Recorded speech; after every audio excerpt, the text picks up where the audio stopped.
Welcome to the Life Hacks Show. Life Hacks gives you proof hacks and tips for the best version of yourself. And here's your crash test dummy for a better life, Marcus Moirer. Okay guys, welcome to a new episode of the Life Hacks Show, and this time from the rooftop here in Canggu, Bali. And Philly and me are invited to Hacker Paradise. This is a real exciting project in the Digital Nomad world. And I'm here with one of the co-founders, with Easy. Easy, thanks for your time. Thank you. Thanks for having me, and thanks for coming out and giving a talk to us the other day. Yeah, it was great fun. So the night before yesterday, I gave a short talk about the Digital Nomad challenges and how it all went with the DNX movement. So maybe just tell me a bit more how you started this project, Hacker Paradise, which is quite famous and well known in the Digital Nomad world. How did it all get started? How did you get the idea? And when did it start? It's actually my colleague Casey who started it, and it started about a year and a half ago, approaching 2 years now. And the first trip was in Costa Rica, and it was very casual. Casey was just looking to do some work and travel on his own, and he ended up in a hotel that had pretty low occupancy. So he thought, hey, I kind of want to bring some of my friends out here and join me and have a community of people. And then it kind of just started from there, very casually, and just bringing out friends and acquaintances and friends of friends. And then it became such a hit that it turned into a thing. And then after that, we started doing more official trips and charging for it. And it's grown a lot since then. Yeah, I can tell. So I think these are the best business models or best projects you can start when it just starts out of a demand or it grows very organically and people approach you and ask for, yeah, can I join? This is cool what you're doing, or I love the idea, right? Yeah, absolutely. It's always fun to see projects that like you said, just start from something you want to do on your own and it's fun, and other people kind of just organically join in, and then it grow into something that's a lot bigger, and the community grows a lot, and the types of things that we offer, the actual types of talks that we have, and the demos and the hack days and all kinds of things have all kind of evolved out of the first original batch, and it's exciting to see what different groups of people bring to the project and what different groups of people bring to Hacker Paradise. Mm-hmm. So what is roughly about, how often do we change places, and can people just come by, drop in? How long do they have to stay? What is the concept all about? Sure. So Hacker Paradise is essentially a traveling community of creative people, and we have a lot of software engineers and developers and designers, and occasional people from slightly different fields as well. We have a couple writers here. In the past, we've had an architect, a photographer, people essentially that have the ability to work and travel and are kind of either already in that lifestyle or just getting into it. And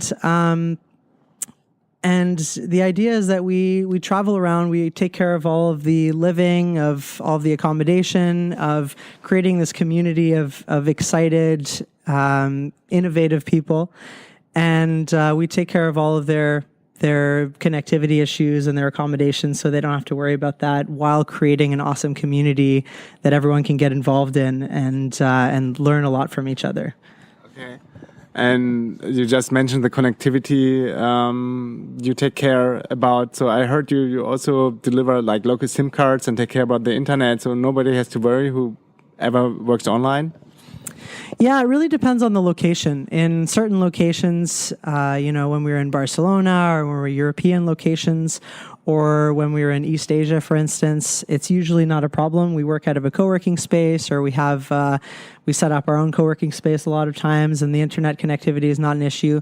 In locations like in Vietnam or in Bali, where the connectivity is usually a little bit more difficult, we have to have a lot of redundancy. So we buy everyone some SIM cards. Here in Bali, we have 4G SIM cards for everyone. And on top of that, we have our co-working space, which we thread in our own landlines and throw in our own routers and things like that, just to create a lot of efficiency and make the internet really reliable as much as we can. Cool, great. Did you have to iterate the product a lot, or how did it start, and how does it look like now? Is it an ongoing process, or how do you tackle it?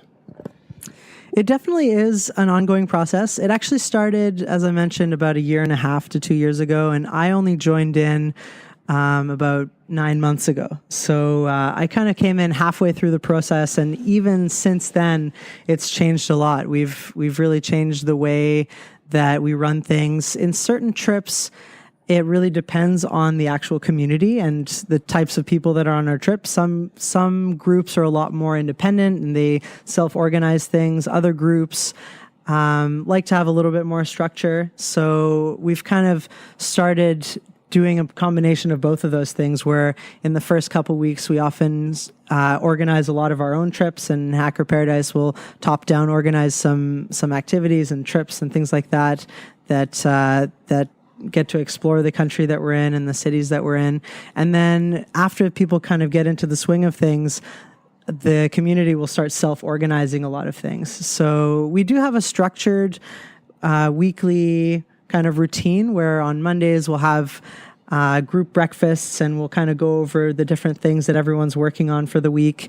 On Tuesdays we'll have community talks, so different people in our community will give talks on a variety of different topics. Sometimes they're technical, sometimes they're more casual or on life experiences and things like that. And that's what we had you come in as a guest speaker for. And sometimes we have some really exciting other types of guest speakers as well. In Japan was probably one of the most exciting ones. We had Yukihiro Matsumoto, who was the creator of the Ruby programming language. Wow. And he came in and gave a Q&A talk to our group privately. So it's pretty exciting. Yeah, it's a pretty big deal. A lot of the time, it's cool to see the kind of pull we have as this type of organization, to see what types of people we attract and come in and want to hang out with our group. Yeah, but it's not all about hackers and coders, as you mentioned before. No? You also have designers, translators, even architects. Yeah. Okay, and as more and more people talking about this location-independent lifestyle, going on the road, you see popping up articles all over the world, and yeah, you could think about it's hyped, it's overhyped, it's a bubble, it will burst. What do you think about this whole movement? Is it a sustainable thing, and do you see it change, or what do you think does your community think about what's happening at the moment? It's hard to answer that question in a very definitive way, but I definitely think it's hard to ignore that remote work is becoming easier and easier, and a lot more companies are becoming a lot more open to it because they see that for some people the productivity increases can be a lot, and people's general happiness can often be a lot higher. But that's not to say that it solves all of your problems. That's not to say that remote working works for everyone. That's not to say that it's the best solution for everyone. It really depends on the person and how they actually manage their time and how they are able to do it, and the types of different productivity tools they use and the communities that they're in and how they use it for themselves. I think that remote working, or actually the term digital nomads, can be a very polarizing term. And for some people, they hate the term because they've been doing it for a long time, and there's like an influx of people that are just trying to figure something out and do it, and it's not really working too well for a lot of people. And for other people, it's working great, and they're starting companies and they're working remotely and enjoying the lifestyle. So yeah, it's hard to say if it's something sustainable or not, but it's definitely something that's growing, and we've seen it grow so much even in the last year or two.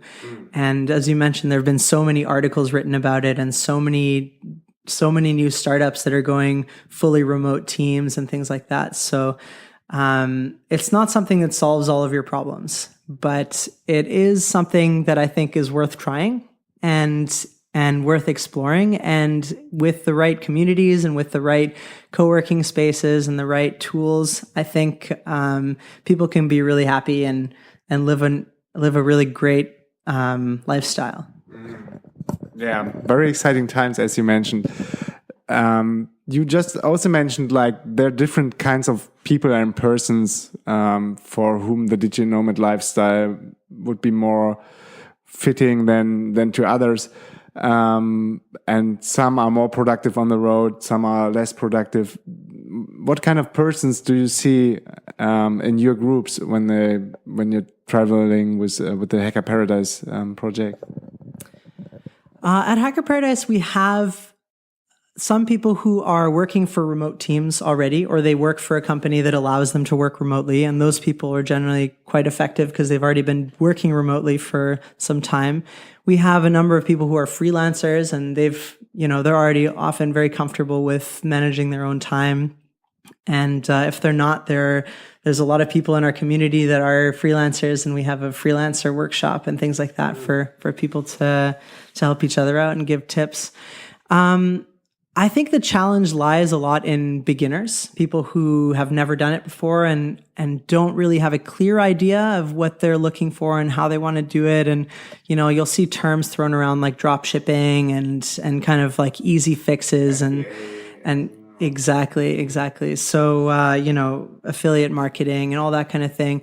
And that might not be the best solution to start off. You'll hear a lot of podcasts talking about that, and some people are very successful with it, but it can be a bit of a pipe dream for a lot of people, and it's very hard to get those things started and actually give you a sustainable lifestyle if you're just starting out. Yeah, it's lots of effort, and I would say all these people who are successful in dropshipping or Amazon FBA businesses, they have a great background and a big track record.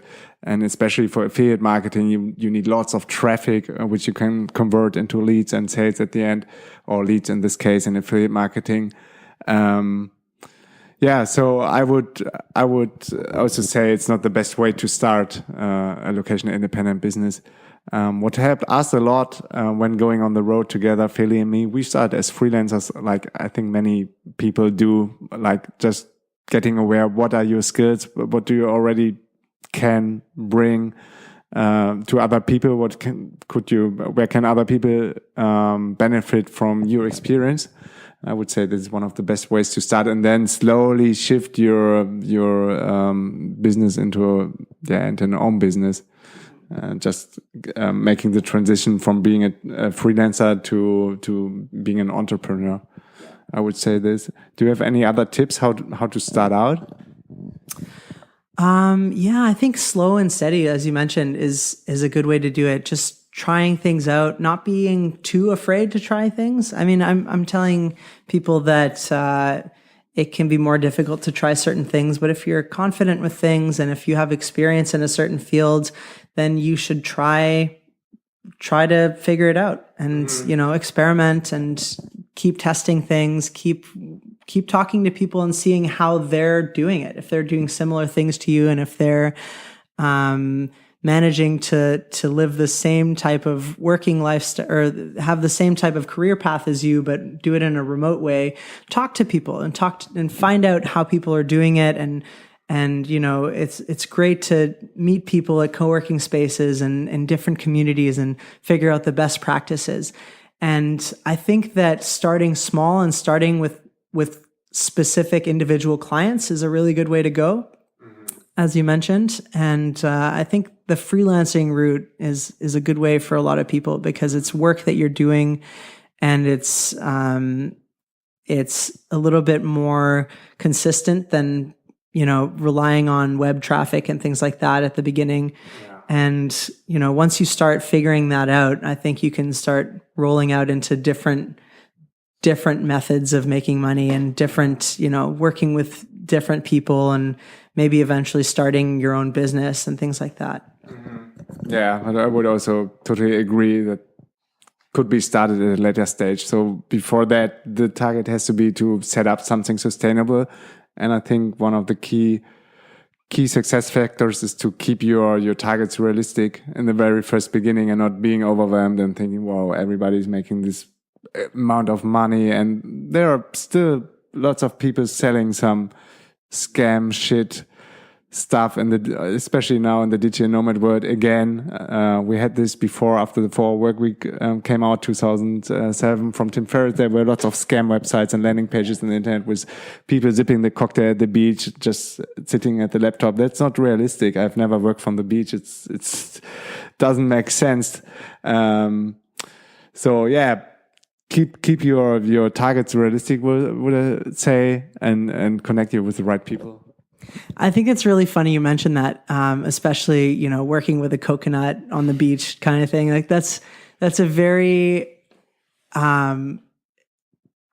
it's a very unrealistic and very often exaggerated form of remote work. That it's, as you mentioned, people don't typically do that. If we're working remotely, people typically work out of cafes or workspaces or local areas. And, we all do go out and find a nice place by the beach occasionally to work, but it's not something that you do every day. No. And we actually have a parody of that where we do where we do a bunch of pictures in like the most ridiculous places. So there's pictures of me, with my laptop working on the Mekong River on a tiny like coconut boat. There's a picture of me at the top of a volcano, like working with my laptop, just to kind of take that idea and step it up a few different, a few levels higher to show how ridiculous it really is. And on the whole Tim Ferriss thing, I definitely think it's something that inspires a lot of people, perhaps a little too much. And it's important to, it's a great book. I've read it as well, and it does provide a lot of great value and a lot of insight. But I think it's really important to take everything with a grain of salt and like realize that not everything that you'll read from there is just an easy, as soon as I do this, it's going to work and I'm going to be able to work 4 hours a week. That's again, Tim Ferriss never did it. Yeah, he himself doesn't even work 4 hours a week, right? No. So he's one of the hardest working mans I know. Exactly. So if you're reading that book or if you've been inspired by it, just, talk to other people and see what real people do and how real people go about working remotely, and just take everything from there with a grain of salt, and take, drop shipping and Amazon sales and, anything like that. Take it with a grain of salt and make sure you really know what you're getting into, and talk to people who have actually experienced it, close friends and family, and, people who are living that lifestyle, and see if they're actually doing it in the way that you think they are.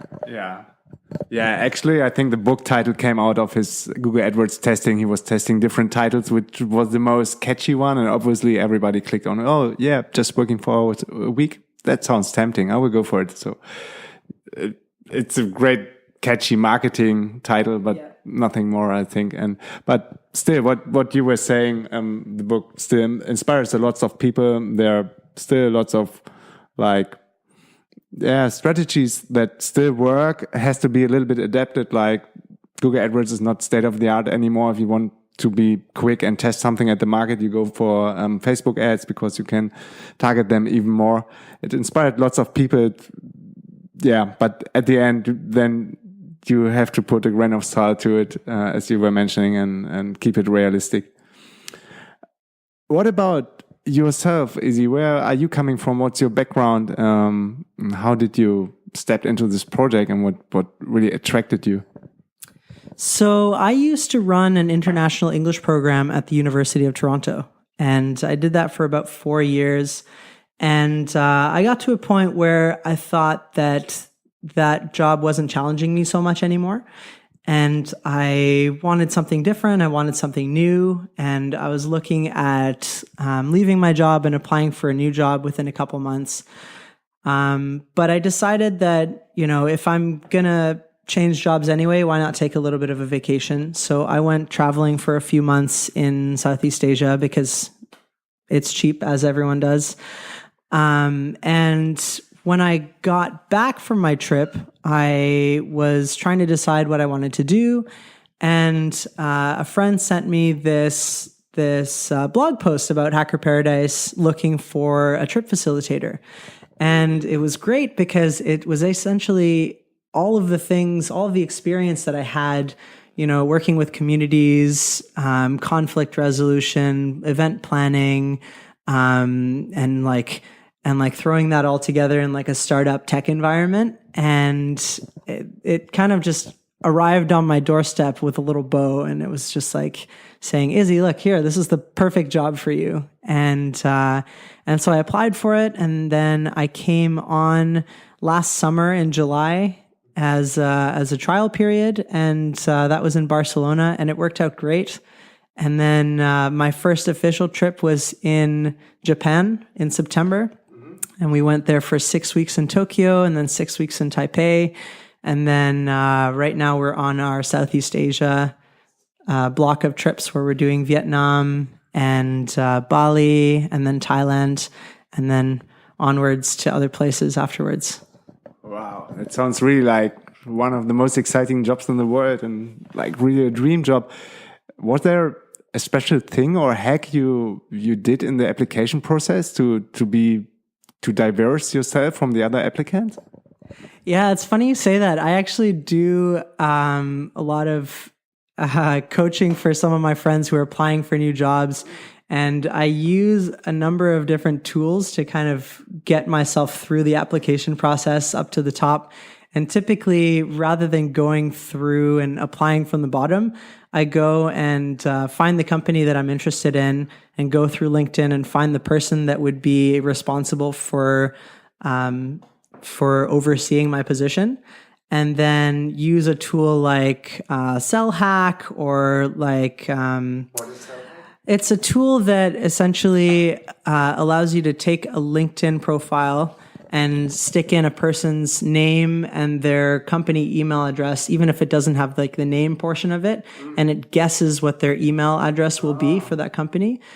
There's another one called emailhunter.co, and if you put in, at hackerparadise.org or at dnxglobal.com or something like that, it'll pull all the emails that have been listed online for that company. So if it says Marcus at dnxglobal.com or something like that, it'll show that that's a real email address. And they also see patterns, like and first name, last name. Yeah. So one of them, there's another one too. I forgot the name now, but it's a common one. If you just look up, find an email address online kind of thing on Google, you'll find a tool that guesses what an email address is for a person based on their company email and guessing a bunch of different patterns like a dot last name, first name dot last name, first name dash last name. And then it figures whichever one is associated with a LinkedIn account is the real one.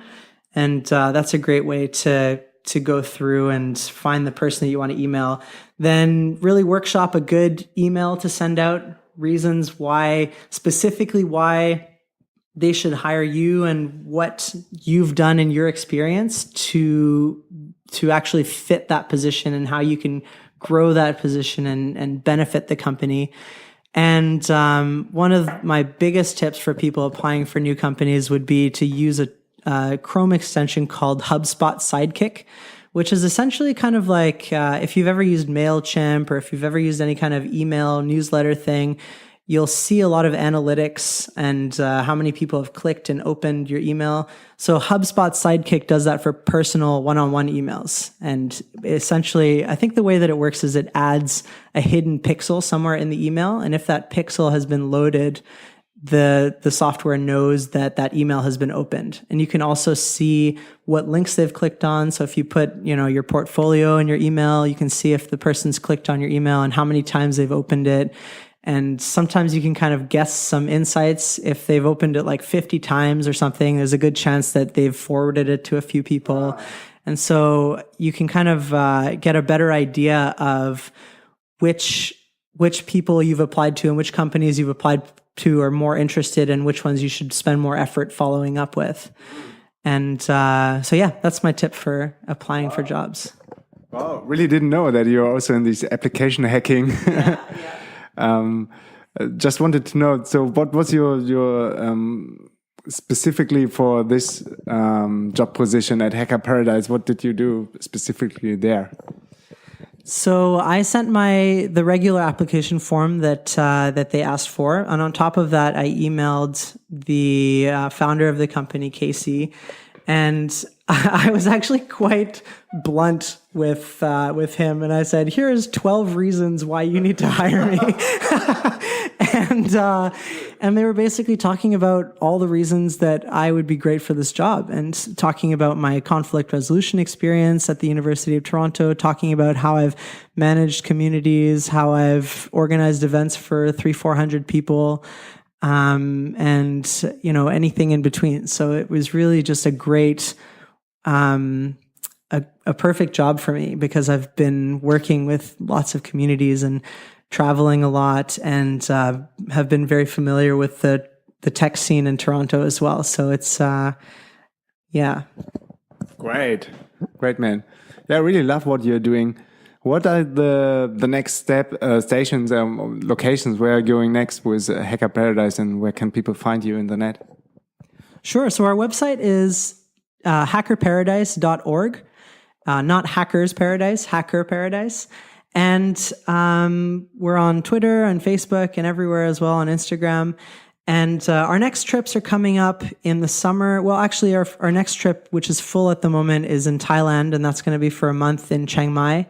And then following that, in June, July, and August, we're going to be in Porto, Portugal, which is a bit of a different format. Typically, we stay in a country for 4 to 6 weeks, and this will be the first time we're experimenting with staying for 3 months in one location. So that'll be exciting, and we'll see how that goes. And it's always a process to see, what trips are more successful than other ones. So this is one of those experiments. And then in the future, we're planning some really exciting, fun stuff. We're actually planning potentially a different format of trip, and booking out a castle in France for a week and turning that into more of an event type thing. And we're also looking at doing a South America trip for 3 months, or an East Asia trip. So it'll be one of the two later in the fall. And if you go on our website and sign up for our itinerary right on the homepage, we'll keep you posted with all of our upcoming trips. And feel free at any time to message me or Casey, or give us a shout on Facebook or Twitter or anywhere, and we'll be happy to answer any questions that you have. Cool, thank you so much. So last question, what would be a typical day look like if you could name a typical day? So what did you do before this interview? Now we have like 11 in the morning. What did you do before, and what's up for the next this day? Yeah, that's one thing that is kind of an under the hood, exciting thing that people don't often see about what I do here. And our lives at Hacker Paradise are actually quite busy. We wake up in the morning, and Casey and I typically go through a morning stand-up and work out what we need to do for the week, for the day. And we'll go through the announcements for the day and send them to our entire group's Slack channel. And then after that, we'll go, and some mornings we'll have interviews with upcoming clients or upcoming participants. You do them via Skype, right? Yeah, we do Skype interviews with everyone who, with all the applicants who apply that we think are a good fit for our program. And then after that, it kind of changes a lot depending on the location and the day. And so today, for instance, we have a hack day here at Hacker Paradise. So we had a morning breakfast, and we went through and talked about all the different projects that people are working on today for their hack day. And people teamed up for a variety of different projects. Some of them are building Chrome extensions. Other ones are building kind of like a Bitcoin exchange API type thing. And then there's a bunch of really cool other projects. So it's fun to see the types of potential businesses and the types of just fun, hacky projects that people come up with in our community. And then after that, depending on the day, on some days we have community talks, as we mentioned earlier, and then other days we have demo days. So today on Thursday, because we have our hack day, our demos turn into the hack day demos. Whereas usually the demos are typically what people have been working on for the week, and they'll get into small groups of 6 or 7 and each go on and demo to the rest of their small group what kind of progress they've made on the different projects that they have. And that's a great way of getting to know all the other people in the group as well, and getting a lot of insight into different types of businesses and different types of workflows that you've never done, and even different types of careers, because we have programmers and designers and different people in different fields. So it's fun to see all of those come together and work on fun projects together during a hack day. And other than that, we have kind of a very it's your own rhythm type of program where, so we have those organized events, and everything in between is sometimes we'll have guest speakers come in. Sometimes we'll have startup events that are in the community, in the city that we're in, and we'll just go to those and invite all of our participants. And then we organize all kinds of fun trips on the side on the weekends and things like that. So this past weekend, 10 of our 40 people got certified for their open water scuba diver license in Ahmed, which was really fun, actually. So it's really great. And a lot of it depends on the actual community that comes in and what their interests are. Sometimes that's, a yoga group. Other times that's a running group or surfing group. Other times that's, playing Settlers of Catan or board games or whatever it is, and anything in between. Cool. Yeah, it's like really cool being part of your community for 2 or 3 days. We just checked in here in the same accommodation. And yeah, can just confirm it's a great community. You're doing great work. And thanks again for having me on your Hacker Paradise camp. And thanks again for your time for the interview on Lifehacks. Cool. Thank you very much, Marcus. It was such a pleasure being on your show. Okay. Peace and out. Yes, yo. This was another episode of the Life Hacks Show. If you love what you're listening to and can use some of the tools and hacks we are sharing on the Life Hacks Show, I would be more than happy if you can give me a review or rating on iTunes. Follow me on facebook.com/Moira Markus and just ping me and give me some feedback that would mean the world to me. So long, have fun, peace and out.